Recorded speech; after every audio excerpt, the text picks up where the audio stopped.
رمضان کے مسائل کا ایک حصہ اعتکاف بھی ہے. تو آج سے چند دنوں تک انشاءاللہ العزیز آپ کی خدمت میں اعتکاف کے حوالے سے باتیں ہوں گی اور اچھے اچھے مسائل اور ضروری مسائل آپ کی خدمت میں ہم جو ہیں لے کر آئیں گے انشاءاللہ. تو آج دو تین باتوں کے سلسلے میں جو ہے آپ سے گفتگو ہوگی. سب سے پہلے مفہوم اعتکاف اور اعتکاف جو ہیں کا حکم اور قرآن میں اعتکاف کا ذکر اور فلسفہ اعتکاف مختصراً، جس کو ہم نام دیتے ہیں فلسفہ اعتکاف، یعنی وہ حکمت اعتکاف ہے، یعنی فوائد اعتکاف کے، وہ آپ کی خدمت میں بیان کریں گے. تو مفہوم اعتکاف لغتاً یہ ہے کہ کسی جگہ توقف، اس کو کہتے ہیں اعتکاف. جو لوگ بت پرست تھے بتوں کے سامنے آ کے بیٹھ جاتے تھے سر کو جھکا کے خاص احترام کے ساتھ، تو وہ اعتکاف کہلاتا ہے. بعض لوگ طواف کرتے تھے، وہاں پہ ٹھہرتے تھے. تو یہ جو کسی خاص مقصد کے لیے کہیں آپ قیام ٹھہرتے ہیں، توقف کرتے ہیں، اس کو لغت میں اعتکاف کہتے ہیں، کسی جگہ توقف کرنا. لیکن فقہی اصطلاح میں معنی مختلف ہو جاتا ہے. فقہ میں اپنی ایک اصطلاح ہوتی ہے. تو فقہ ہے امام صادق علیہ الصلوۃ والسلام میں اعتکاف یہ ہے کہ خاص شرائط کے تحت اور خاص نیت کے ساتھ، یعنی قصد قربت کے ساتھ اور خاص شرائط کے ساتھ مساجد اربعہ میں اور شہر کی جامع مسجد میں عبادت خداوند متعال کی غرض سے کم از کم 3 دن ٹھہرنا، یہ اعتکاف ہے. اس کی اپنی شرائط ہوتی ہیں، انشاءاللہ بعد میں ہم بیان کریں گے. اعتکاف کی شرائط ہیں اور قصد قربت اس میں شرط ہیں، ورنہ اعتکاف نہیں ہے. کم از کم 3 دن ہونا چاہیے، ورنہ پھر اعتکاف نہیں ہے. اور اللہ کی عبادت کی غرض سے ہونی چاہیے، کسی اور غرض سے نہ ہو. تو یہ فقہی اصطلاح میں ہے. اب حکم کیا ہے اعتکاف کا اسلام میں؟ واجب، حرام، مستحب، مکروہ، یہ احکام ہوتے ہیں. تو اصل اعتکاف ایک عبادت ہے جو کہ مستحب ہے. خود اعتکاف مستحب ہے، مستحب عمل ہے. لیکن بعض اوقات آپ واجب کر سکتے ہو، یعنی کچھ اسباب پیدا ہو جاتے ہیں کہ اعتکاف واجب ہو جاتا ہے. مثلا نذر مشروط، نذر مطلق، کہ آپ نذر کریں کہ اگر مجھے کامیابی ملی، اگر مجھے فتح و کامرانی حاصل ہوئی تو میں 3 دن مثلا مسجد میں اعتکاف میں رہوں گا. تو وہ کامیابی کے ساتھ آپ نے مشروط کر دیا ہے کہ میں امتحان میں پاس ہو جاؤں، میں بیماری سے صحت یاب ہو جاؤں، مثلا میرے ہاں بیٹا ہو جائے. مثلا شرط لگاتے ہیں کہ اگر یہ ہوا، خدا متعال نے ایسا کیا، تو میں خدا کے لیے مثلا بعنوان شکر گزاریہ کہ میں مسجد میں 3 دن اعتکاف میں رہوں. تو جیسے ہی وہ کام ہو جاتا ہے اعتکاف واجب ہو جاتا ہے. یا ایسے ہی مطلق بغیر کسی شرط کے آپ نذر کریں خدا جو ہے خدا کے لیے کہ میں انشاءاللہ اس سال نذر کرتا ہوں کہ 3 دن اعتکاف میں رہوں گا رمضان میں. تو رمضان میں اعتکاف میں رہنا واجب ہو جاتا ہے. اسی طرح قسم ہے کہ بعض اوقات انسان عبادت کرنا چاہتا ہے اور اسے توفیق نہیں ہوتی ہے، مثلا عبادت ہاتھ نہیں آتی ہے، اصل ٹائم پہ سستی آ جاتی ہے، تو انسان بعض اوقات اپنے اوپر اس کو لازم کر دیتا ہے، تو قسم کھا لیتا ہے تاکہ وہ اس عمل کو انجام دے. تو جب آپ کسی بھی مستحب عمل کو انجام دینے کے لیے قسم کھا لیں تو پھر وہ عمل واجب ہو جاتا ہے.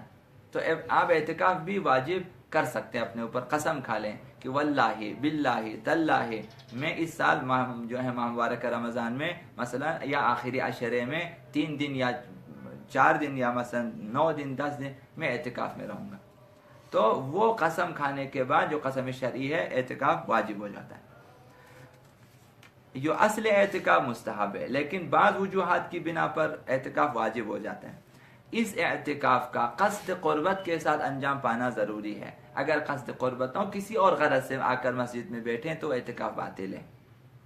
مثلا مسجد میں اگر اے سی لگا ہو، لوگ کہیں کہ چلو 3 دن وہاں پہ یا کھانے کی خاطر آ جائیں، یا بعض لوگ انعامات کے لیے جو ہے کرتے ہیں، اعلان کرتے ہیں کہ اعتکاف معتکفین کے لیے ہم انعامات دیں گے، مثلا 40-30 ہزار روپے اگر اعلان کرے سب آ کے بیٹھیں گے.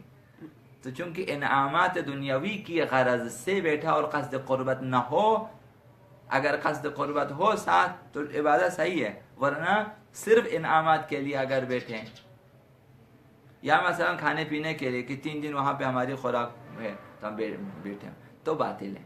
قصد قربت شرط ہے. خداوند متعال نے قرآن مجید میں تذکرہ کیا ہے اعتکاف کا.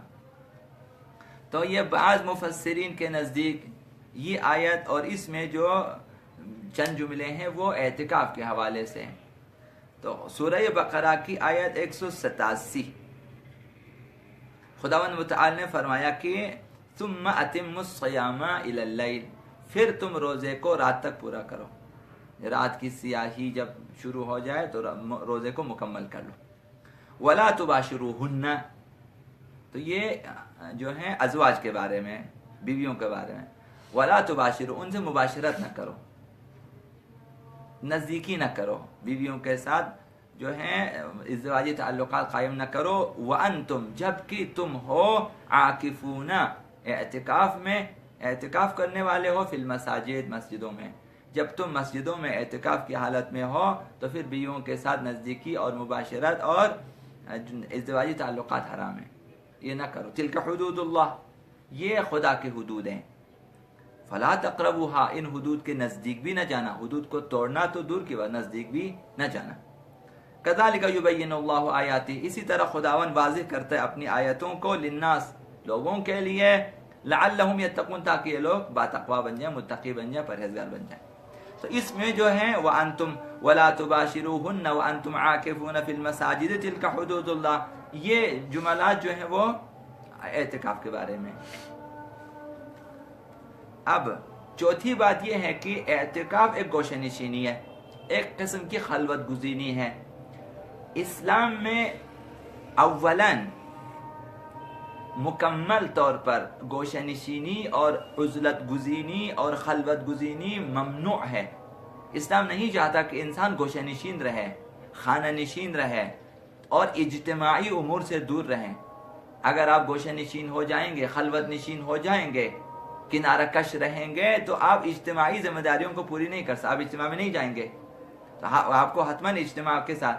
تو لہٰذا خلوت گزینی، آپ نے دیکھا کہ بعض راہب اور بعض مثلا شاید ہندوؤں میں بھی ہے رہبانیت، اور اس طرح صوفیزم میں ہے رہبانیت. تو یہ لوگ ترک دنیا کرتے ہیں، پہاڑوں پہ نکل جاتے ہیں.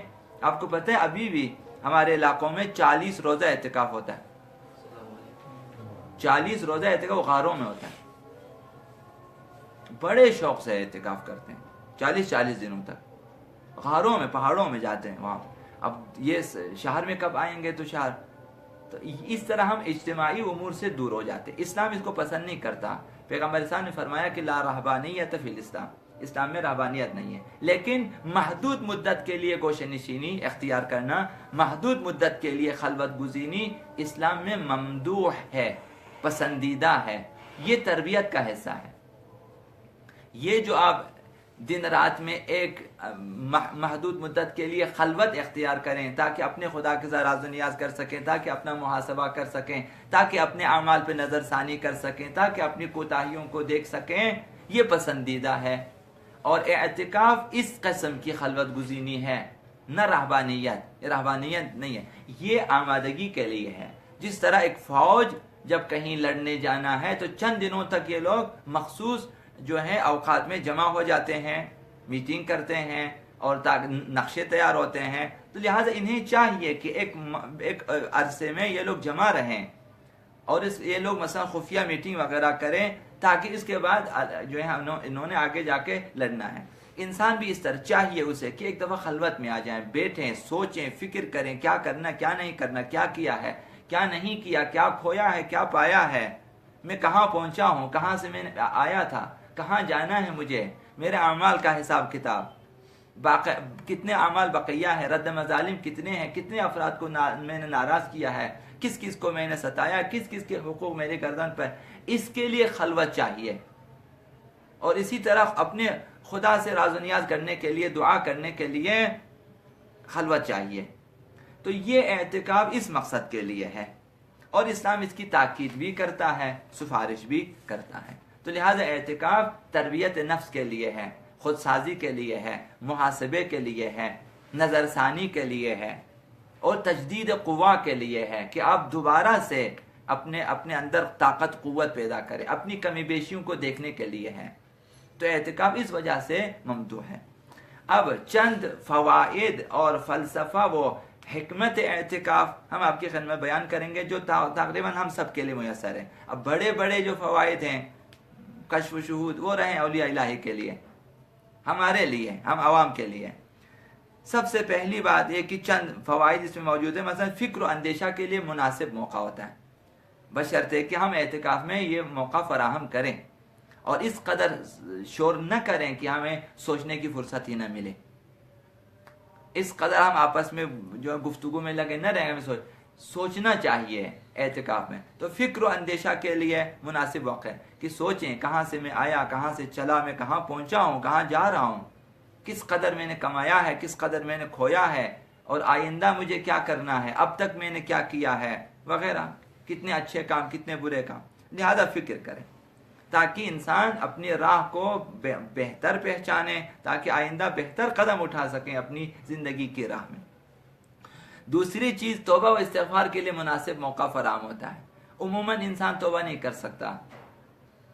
بعض لوگ شاید ایک استغفار پڑھ کے گزر جاتے ہیں، وہ شاید توبہ نہیں ہے. جیسا کہ آقا امیر المومنین نے فرمایا کہ کسی شخص نے استغفار پڑھا، کہا کہ تمہاری ماں تمہارے غم میں روئے. یہ کوئی استغفار ہے؟ استغفار ان شرائط کے ساتھ ہیں. 5-6 شرائط آقا امیر المومنین نے بیان کی ہے کہ گناہوں پہ انسان پچھتائے، پھر مظالم کو رد مظالم ہے تو انہیں ادا کریں، کسی حقوق ہے تو انہیں ادا کریں، آئندہ گناہ نہ کرنے کا مصمم ارادہ ہو، اپنے گناہوں پہ پشیمان ہو، پھر خداوند متعال سے مصمم عہد کریں کہ آئندہ اس گناہ کی طرف نہیں جائیں گے، پھر استغفار کریں مثلا. تو بعض لوگ باہر استغفار نہیں کر سکتے، تو خلوت میں آ کر انہیں یا علماء کے درس سے یا کتاب خوانی سے، کیونکہ اعتکاف میں تعلیم و تعلم مستحب امور میں سے ایک ہیں کہ انسان وہاں سیکھیں، کچھ سیکھیں، کم از کم احکام شریعت سیکھیں، کم از کم کوئی اخلاقی کتاب پڑھیں، اپنے لیے اخلاقی جو ہے برنامہ تیار کریں. تو توبہ و استغفار کے لیے وہاں مناسب موقع، انسان اپنے گناہوں کو یاد کریں، اور ایک ایک کر کے 3 دنوں میں بہت سارے گناہ آپ یاد کر سکتے ہیں، سوچ سکتے ہیں، پھر استغفار کر سکتے اپنے خدا سے ایک ایک کے بارے میں. پھر گناہوں کے بارے میں مختلف امور طے کرنی چاہیے آپ کو. بعض گناہوں کے مد میں حقوق آپ کی گردن پہ واجب، انہیں ادا کرنا ہے. بعض لوگوں کا دل توڑا ہے، بعض لوگوں کا دل دکھایا ہے، غیبتیں ہوئی ہیں مثلا، تو انہیں مثلا راضی کرنا ہے. تو توبہ و استغفار کے لیے مناسب موقع فراہم ہوتا ہے. تیسری چیز پروردگار کے ساتھ راز و نیاز اور مناجات کے لیے موقع ہے. اکثر انسان مناجات سے بے بہرا ہے، اپنے خدا سے راز دل نہیں کر سکتے. بہت سارے لوگ درد دل نہیں کر سکتے، اپنے خدا سے گفتگو نہیں کر سکتے، مناجات نہیں کر سکتے. تو یہاں پہ آئیں گے، کچھ دوسروں کو، مؤمنین کو دیکھیں گے، سیکھیں گے، تاکہ اپنے خدا سے راز و نیاز کریں، دعا کریں. چوتھی چیز تلاوت قرآن اور نماز کے لیے مناسب موقع ملتا ہے. یہاں پہ عموماً ہم قرآن یا سیکھتے نہیں ہیں، یا پھر صحیح نہیں پڑھتے ہیں، یا پھر جو ہے ہمیں توفیق تلاوت نہیں ہوتی. 3 دن آپ دنیا سے بے خبر ہیں، مسجد میں 3 دنوں میں اگر آپ کوشش کریں بہترین ختم قرآن آپ کر سکتے ہیں، مخصوص ماہ مبارک رمضان میں، کہ ہر آیت کا ثواب ایک قرآن ختم کرنے کا ہے. تو لہٰذا یہاں پہ آ جائیں، کم از کم سال میں ایک دفعہ صحیح، کم از کم، یا جب بھی آپ کو توفیق ملے ایک ختم قرآن تو ہو جائے.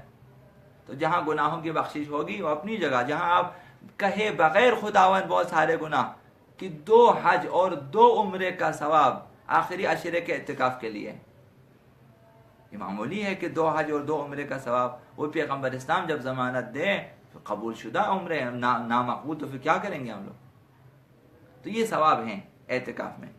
تو لہٰذا راز و نیاز اور دعا اور مناجات کے لیے موقع فراہم ہوتا ہے. تلاوت قرآن کے لیے اور نمازوں کے لیے موقع فراہم ہوتا ہے. نماز سیکھ سکتے ہیں آپ، وہاں پہ آنے والے علماء مؤمنین جو مثلا قاری حضرات ہیں، ان کے پاس بیٹھ کے اپنی نماز ٹھیک کر سکتے ہیں، اپنی تعقیبات ٹھیک کر سکتے ہیں، اپنا قرآن ٹھیک کر سکتے ہیں، اور ذکر وغیرہ اسی طرح سے.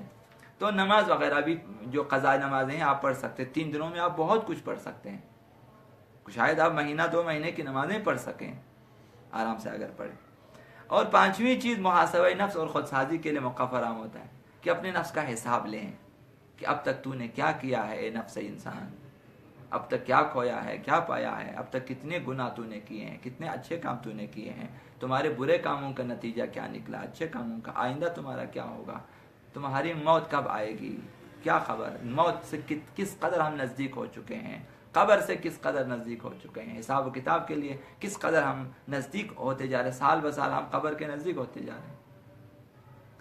تو محاسبہ نفس اور تربیت خود سازی کہ وہاں انسان سیکھ سکتا ہے، دوسروں سے بھی سیکھیں گے، علماء کے دروس سے بھی سیکھیں گے، اور دوسرے دوستوں سے دیکھ کر بہت کچھ سیکھ سکتے ہیں، بدل سکتے ہیں، انسان پہ ہم نشینی کا اثر ہوتا ہے۔